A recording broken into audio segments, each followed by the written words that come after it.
워싱턴주에 위치한 헨포드는 과거 나가사키를 날려버렸던 미국의 원자폭탄 펜맨을 개발한 지역이다. 냉전 시기 미국은 거의 모든 핵무기를 이곳에서 제작한 걸로 알려져 있으며 그 수는 6만여 개에 달한다고 한다. 때문에 워싱턴주 동부 오레건주, 아이다호에서 어린 시절을 보냈던 주민들 중 갑상선 질환에 걸린 환자들이 정부를 상대로 소송을 낸 적이 있다.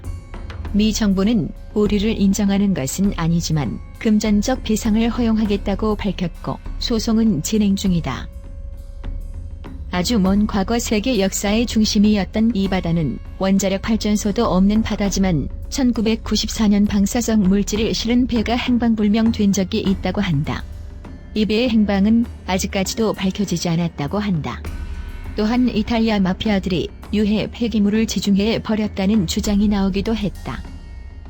악명 높은 이 지역 같은 도시에서 UN 평화유지군이 철수한 이후 소말리아 정부는 전 해안을 라이센스 없이 자유롭게 운항할 수 있게 허가했다. 그 결과 공식적으로 밝혀진 것은 없지만 수많은 국제기업들이 소말리아 해안에 핵 폐기물을 불법적으로 투기한 것으로 알려져 있다. 1957년 9월 25일 구소련의 마야크 제철이 공장 주변 폐쇄도시 오조르스크에서 벌어난 사고로 핵폐기물이 든 탱크의 냉각장치가 고장나면서 온도가 상승했고 TNT 70에서 100톤가량의 폭발을 일으켰다. 다행히 폐쇄도시라 즉각적인 사망자는 나오지 않았으나 엄청난 양의 방사능 물질이 유출되었다. 일주일 후 주변의 사람들에게서 간접적인 질병 피해가 나오기 시작했고 구소련은 이를 묵인하여 폐쇄시켰으나 냉전 이후 소련 붕괴 직후에 조레스 메드베데프의 폭로로 전 세계에 알려지게 된다. 오조르스크는 폐쇄 도시여서 지도에 나오지 않았기에 근처 키시팀에서 이름을 따와 키시팀 사고라 명명되었고 공식적인 국제 원자력 사고 등급은 레벨 6등급으로 매우 높다. 2차 세계대전이 한창인 시절 영국은 미국이 핵개발 지원을 허용하지 않자 자체적으로 핵개발에 나서기 위해 이 지역 일대에 거대한 원자력 단지를 세웠다. 1950년 세워진 이곳에선 지금까지 국제 원자력 사고 등급 3개가 발생했다. 또 어떤 보고서에 의하면 핵개발 당시 핵처리 시설을 만들지 않아 폐기물을 대량으로 바다에 방류했다고 한다.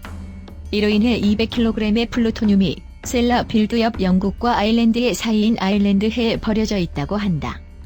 서부 시베리아 톰스크주 세베르스크시에 위치한 시베리아 화학단지는 세계 최대의 방사능 폐기물 저장고가 있다.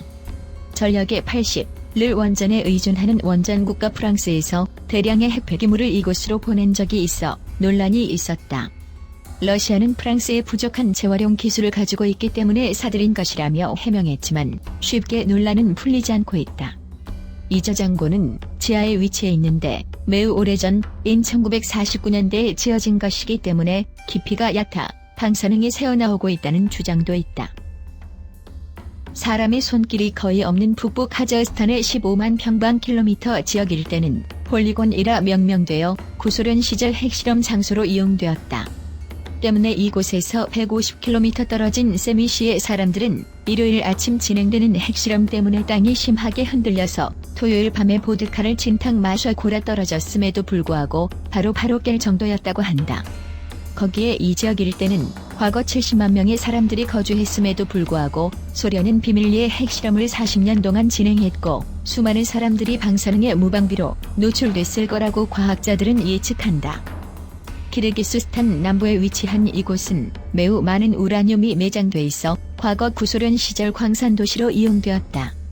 하지만 그 전에 물들이 방치되어 매우 많은 지역이 오염되었고 소련 해제 이후 키르기스스탄은 이곳을 관리할 여력이 없어 방치되고 있다. 거기에 지진으로 인해 광산이 분열되면서 오염된 물이 강으로 흘러가는 등 주민들이 위험한 상태에 노출돼 있다. 그러나 이곳이 위험하다고 알려주는 것은 단지 주의하라는 표지판 하나뿐이다. 너무나 악명 높은 이 끔찍한 사건은 인류 전체를 경악하게 했던 최악의 사건 중 하나이다. 폭발하면서 누출된 방사능의 양은 1200경 베크렐가량으로 이는 히로시마에 떨어졌던 미국의 원자폭탄 리틀 보이의 400배에 해당된다. 공산주의 체제 소련하였기 때문에 안전장비 없이 강제로 수많은 인력이 동원되었고 이 수는 무려 20만 명 가장 피해가 큰 곳은 우크라이나로 2005년 기준 피폭의 영향을 받은 사람의 사망자 수는 150만 명에 달한다고 한다. 인류 역사상 가장 끔찍했던 이 사고는 소련 붕괴의 간접적인 원인이 되었다. 국제 원자력 사고 등급은 가장 높은 레벨 7이다. 2011년 일본을 휩쓸었던 거대한 지진의 일은 일본 동북부 지역을 말 그대로 파괴해버렸다. 후쿠시마 또한 심대한 타격을 입었다.